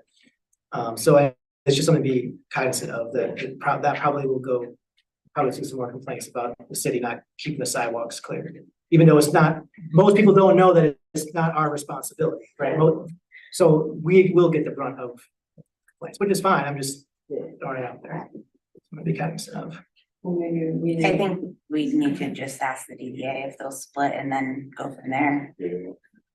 Yeah, try that and then maybe work on enforcement a little bit more. Enforcement, making sure all the businesses And have a contact. possibly tweak the I was gonna say we- ordinance, figure out. yeah, maybe it should be more of a quantity of snow. You know, 2 inches or more, whatever, you know, rather than an hour amount, because to your point. You know, we clear it at 9 AM, it's all clear. But, you know, by, 3, just come back. yeah, there's 5 more inches. Well, you know. We might want to look at whether it be inches or some other conditions rather than just an arbitrary set of hours or time. Well, it's the business's responsibility that their sidewalks are safe. As shoveled and safe. Yeah, And if they're not, and we have to go do them, then they get charged for it. You know, I think that would work, and I'd probably obviously let the businesses know we're gonna enforce it. And I'd probably put that letter in the Harbor Light so the public knew that that's who's really supposed to be doing it. I feel like maybe the 12 hours came from like, you need to remove the snow once a day. Yeah, but that doesn't always. But it doesn't, I mean, it doesn't work, but that's probably like Yeah. the thought process of where the Or 12 there's hours came from. Resources available too, because the same people who are plowing snow all over throughout the community, so you have limited amount of people who plow snow, I think part of that 12 hours is part of that too. The amount of people available to plow snow. Right. It's just hard to, I feel like the 12 hours is hard to enforce because DPW like isn't gonna be there at 7 PM to plow if they haven't been cleared. Like there has to be a time window that we can enforce, like if it's not clear by this time. Let me ask Lucas, what makes more sense for DPW, I guess, with regards to that law? As far as the time you had Jamie's right there about, we're not gonna be in there. There's so many variables. If we come through early at 9 or 10 o'clock in the morning and we get 5 inches of snow, then any business that is open at that point in time after, we come through then there's gonna be 5 inches of snow. As far as the time, I believe it used to be 24 hours and it was changed in 2019 to a 12-hour period after some discussion when they revised that ordinance. 2018. 2018, sorry. No. And it is difficult there. I think maybe with a quantity of snow, or maybe in the ordinance, instead of saying a quantity or 12 hours, have a like business hours, say between the hours of 9 a.m. and 9 p.m. that the sidewalks must be clear of snow. And then it's not necessarily, I have 12 hours to do it. If it's during normal business hours, then there would just be a requirement that the snow would be removed. It might be a little arbitrary. Someone might say there's a 1/4 of an inch and it's not cleared, but I think we could use some common sense on that. And if it hasn't been done and there's 5 inches of snow, then it wasn't cleared during the business day. It should be quite obvious. Yeah, that makes more sense. It makes more sense, the amount of snow Yeah, the makes amount more of sense snow. than the hours. I was thinking. I agree. Accumulation of more than 2 inches, 3 inches. Well, there's also ice to consider, but anyway. Yeah. It's pretty obvious if someone is just not clearing it at all, or if they've shoveled it and it's snow in the last hour, that's pretty. I guess at this point, I think the direction from council is, I think I hear two different things, and I want to get clear, is one is to look at revising the ordinance, and we could come back to council with a revision ordinance, different options, and then you can consider that. Do you still want to consider asking the DDA to cost share? I mean, does it make sense if we're revising the ordinance and starting to bill property owners for not doing it? Well, I mean, if we do the ordinance, it's not gonna happen Right, till March. it'll take a couple months to get It on. takes a couple months to get put together. So snow season will, pretty I don't much be think it over hurts. by the time we came up with or could be over. I don't think it hurts to ask the DDA. Well, I think if we say we're going to enforce charging businesses.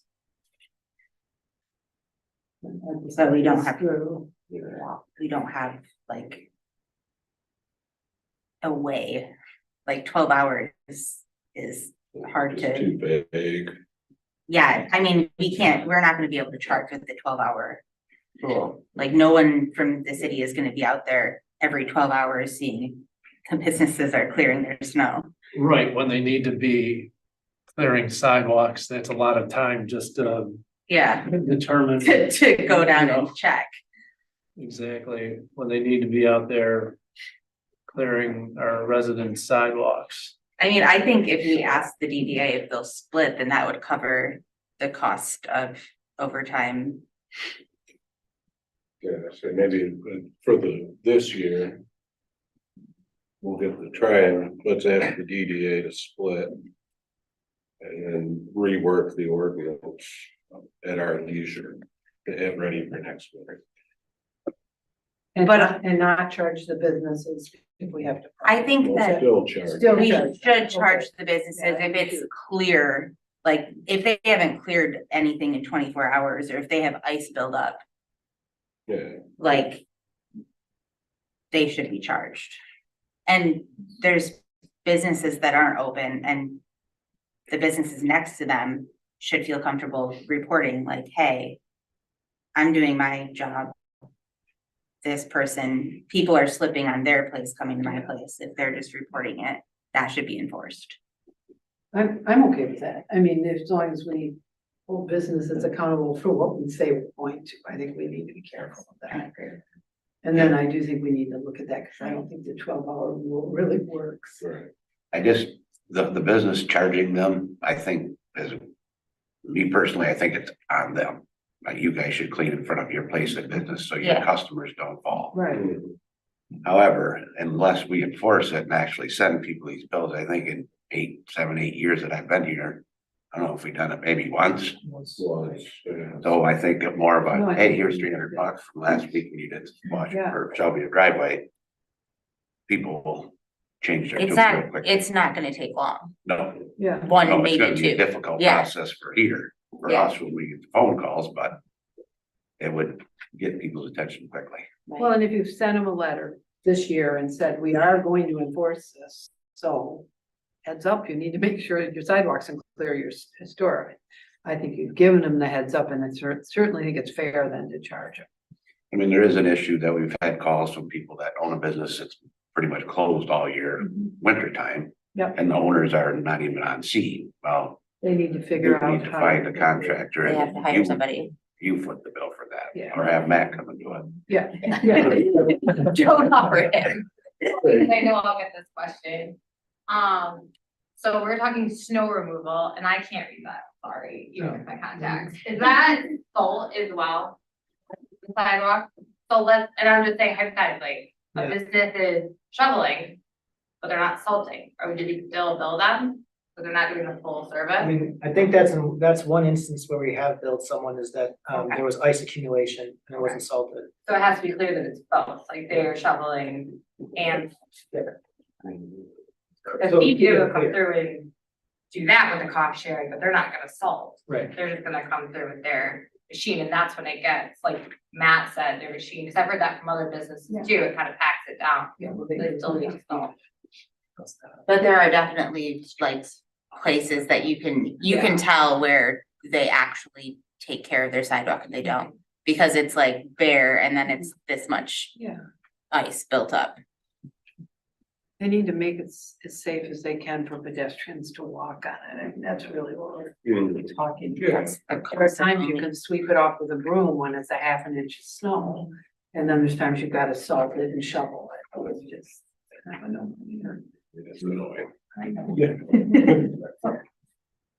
All right, another question. I'm sorry. So, okay, so when I bring it to the DDA, and so one of the contractors, one of the quotes was plowing and salting for 28, 30, whatever it was, and that was so many inches. And let's say they say, we're gonna come through every 2 inches, forget the 12-hour rule. The ED says, can we split that cost? Because now they're plowing and salting for a few grand more. Well, I think the problem, This- obviously the problem might be with that is that the city now is taking on an additional cost Okay. that it normally didn't have, so we're taking out $15,000 to hire a contractor. When it's really more of a time issue why we couldn't get to the other sidewalks, so I would be hesitant to recommend that, but it's up to council. I think all we're saying is that DPW is gonna do it as they've been doing it. And DDA is gonna split the cost to help cover so that they can do everything else as well, like, cause it's overtime for them to do downtown. Or it could be overtime, we don't know.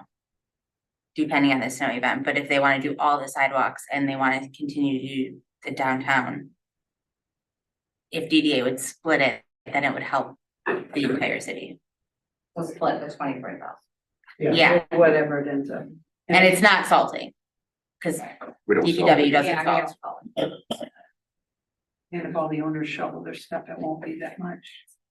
Sorry, as you're thinking about the ordinance or whatever, I mean, removing snow and getting it like that, or getting a path, or like the DPW currently, like they take down Spring Street and they take everything, from curbs, building to building, like this is thought that's gotta go into this, because somebody could come in and do that, but is that really clearing the snow as a path, you know what I'm saying? So it's like, and then once we get a lot of accumulation, like we did 4 or 5 years ago, then we're gonna be back to square one, well, who's gonna take the snow between that path and there, out of there, because currently DPW does it. They bring their friend on over, and where are these commercial businesses gonna put the snow that they're removing?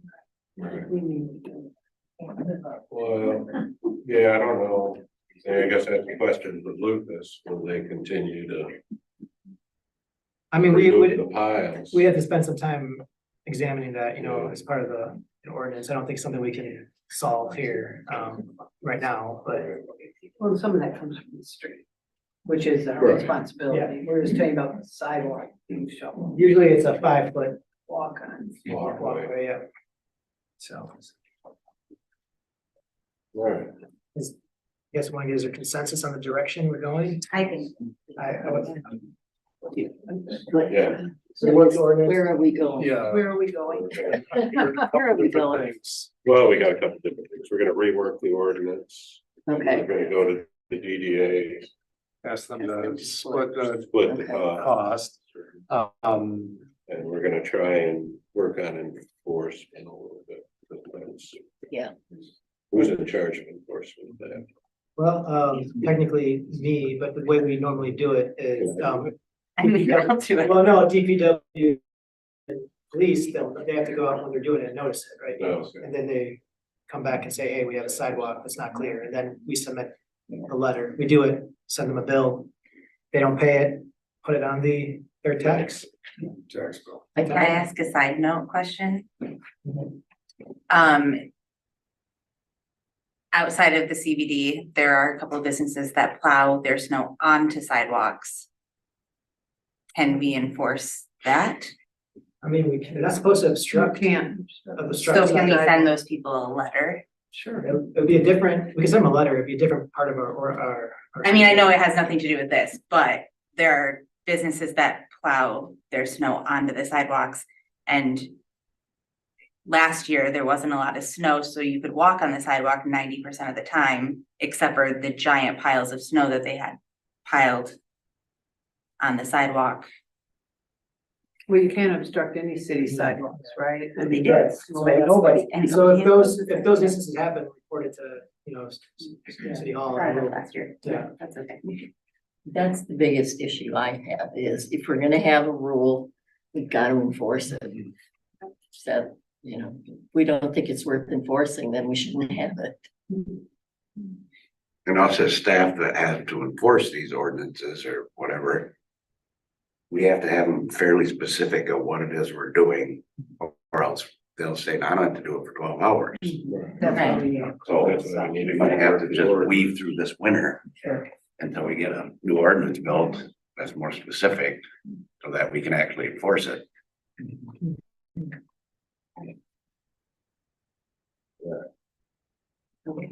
Think we're good? Are we ready?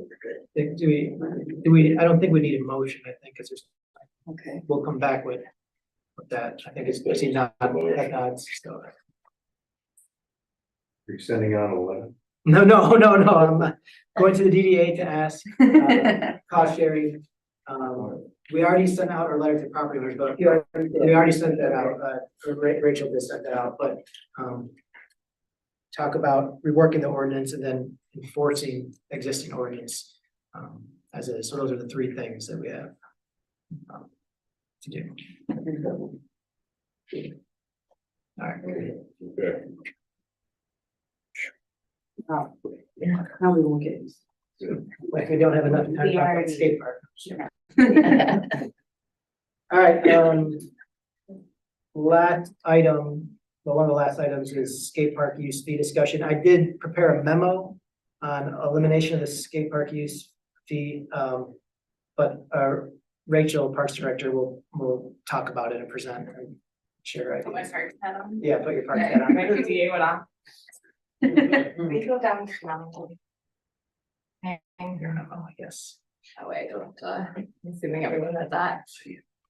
You see. Perfect. I'm Rachel, your Parks Director. Welcome. So the skate park is completed. Yay. The tour stops are here. Thank you for everything you've done. Yeah. So the skate park, as I said, is completed and now we're moving on to a next chapter. Nathan Jacks was our skate park manager.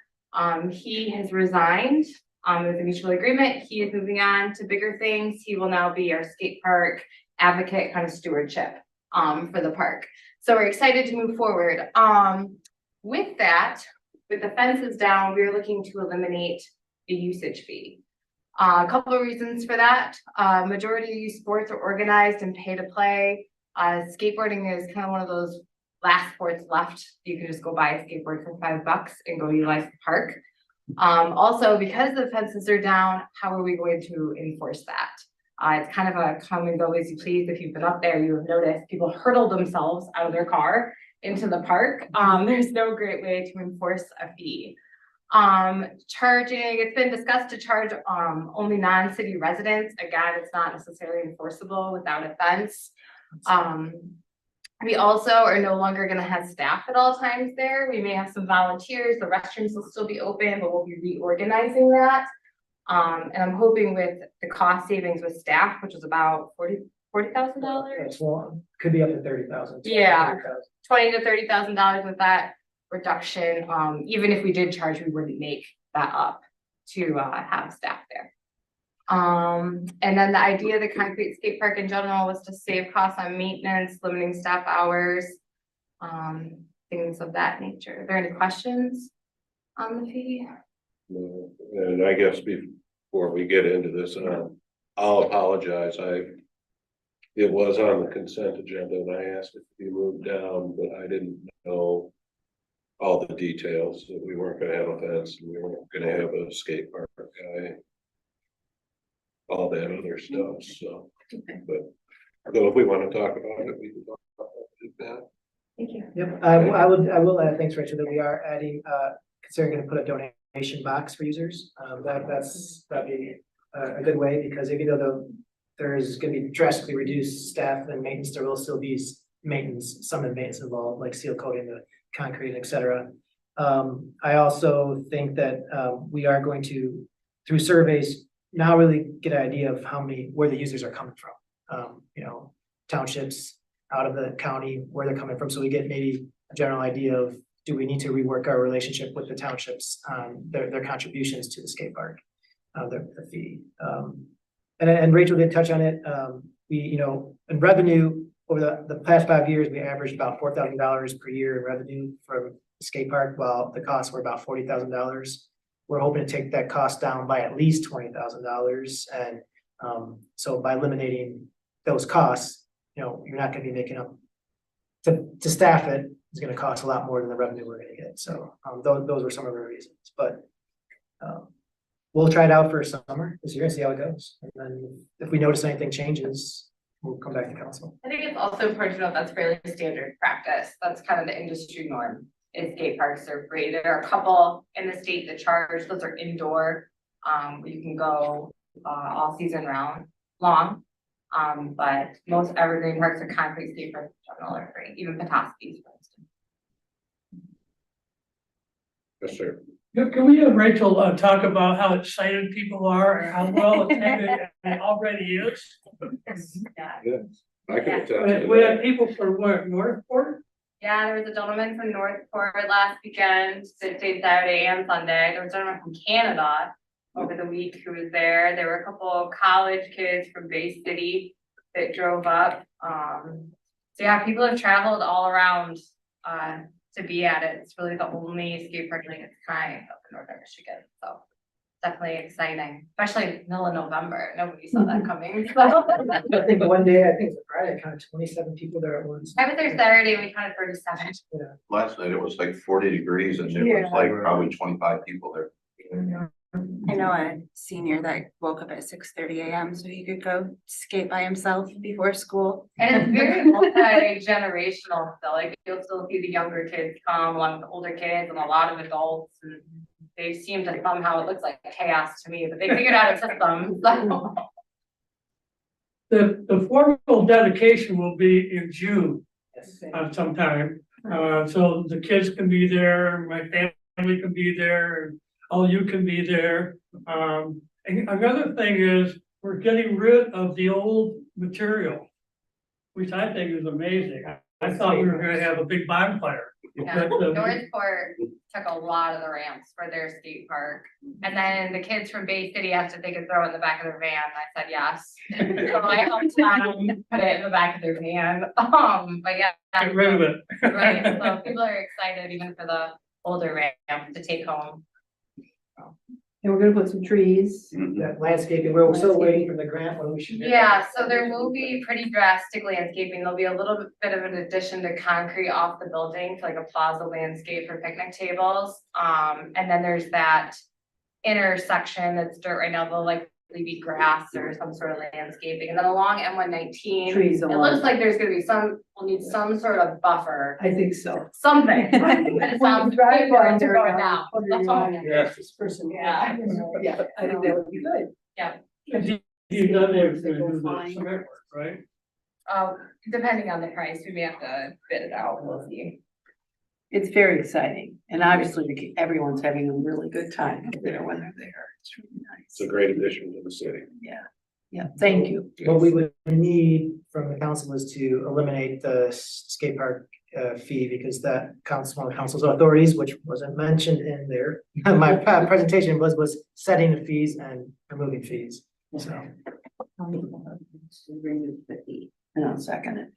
I couldn't hear mean- you. I would like to make a motion to remove the fee. And I second it. All in favor? Aye. Opposed? Motion passes. Thank you.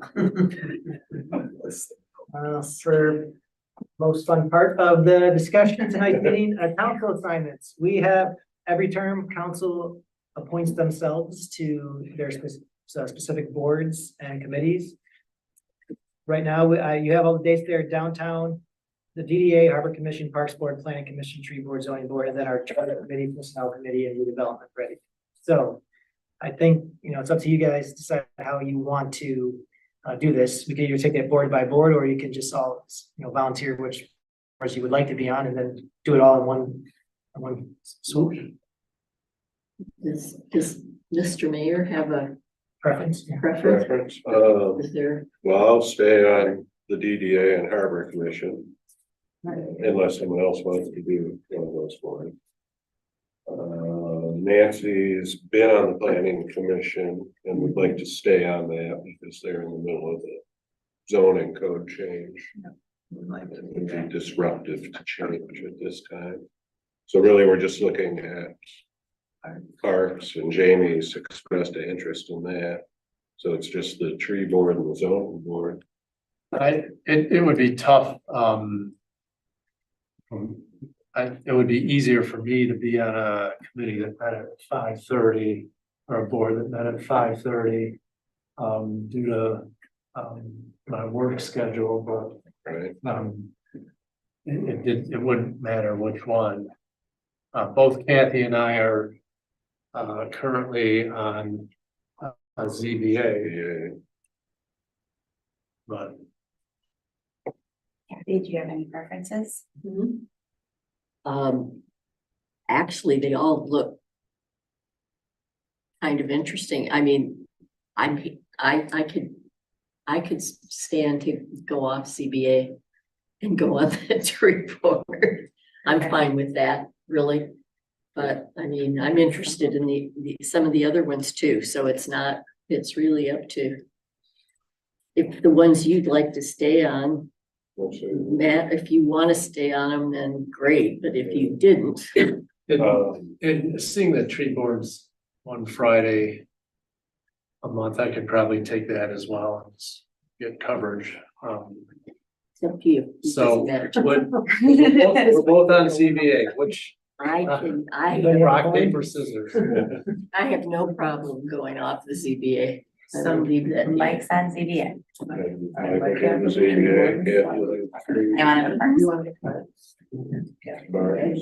to if you want the Harbor Commission, you can have it. I have to be on. Deputy mayor. Well, I checked the law, it says Mayor Bagheera or his designee, so for the DDA, You tell. well, I thought he told me. so I checked the DDA law and it says the designee must be from council for DDA, but for the Harbor Commission, the designee doesn't have to be from council, it can be a regular citizen, Anybody. yeah. Yeah, I'll still stay on the DDA. I gotta keep an eye on those guys.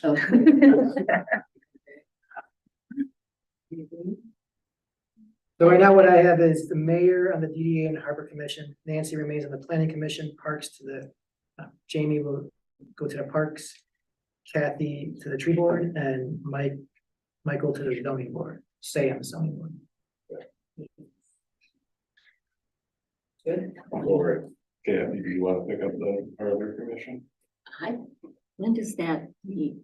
That meets on the second Wednesdays of the month, at 4 o'clock, but not every single month, usually from June through October, and then a couple special meetings during the year. Yeah, I'd like to do the Harbor Commission. I will designate you, be my designator. Huh? You're in. So Kathy, you'll be on 2 boards then. Huh? You'll be on 2 boards then, there's the Tree Board and the Harbor Commission. Oh. Yeah, but one only meets. And the tree board is only an hour long. Yeah, Yeah, that's I'm fine, pretty strict. that's on fine. you. That's fine. And the Harbor Commission meetings are fast, JD runs fast meetings. All right, so then the next we have, that's all settled, is our committees. Charter Committee, Personnel Committee, and Redevelopment Ready Committee. John Leo was on all 3 of those committees. So now, the Charter Committee and Personnel Committee includes the mayor as, whoever by his position is on those committees, but also we have 1 other council member. I don't see the Charter Committee meeting much more, maybe once more. Personnel Committee, again, meets as needed. So these probably you may not sit on them at all during your tenure, or you may. Redevelopment Ready Committees tends to meet once a month at 10 a.m. on the second Friday of the month. I'll volunteer for one of them. I don't care which one. I could do A or B, I can do C. Friday. I can do one of them. So I heard Nancy said she can do the I can do A or RFC. B, C, that Friday Oh, is gonna be.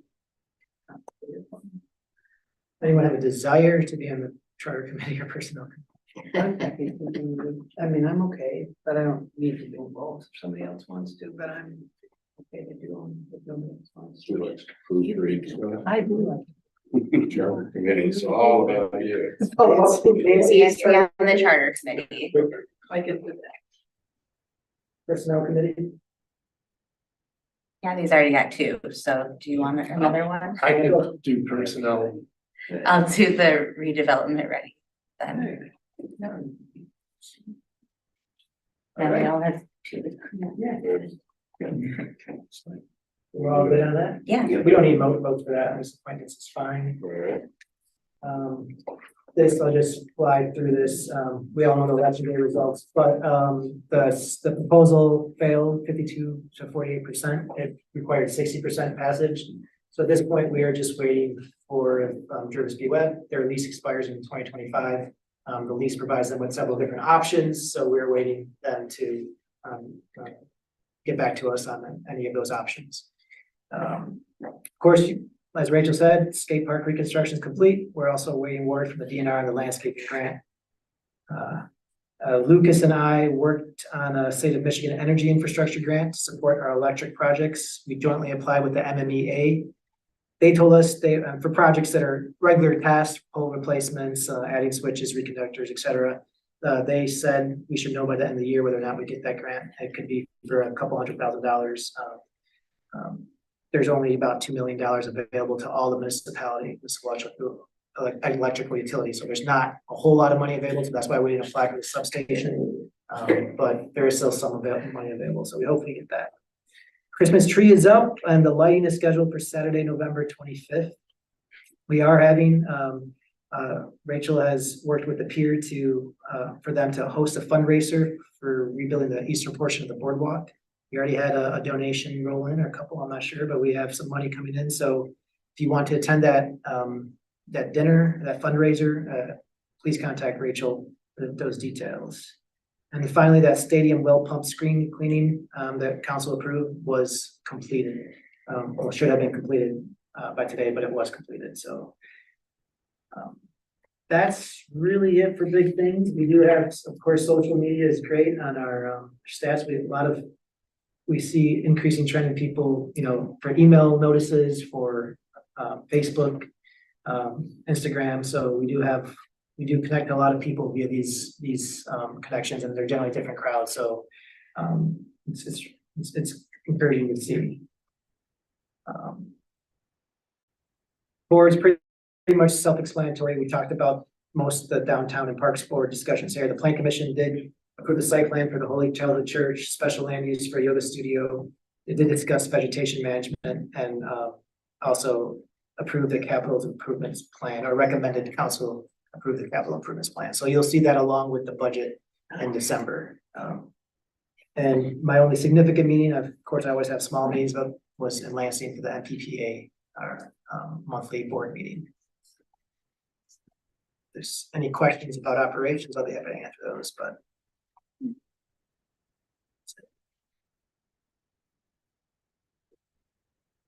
Your old business?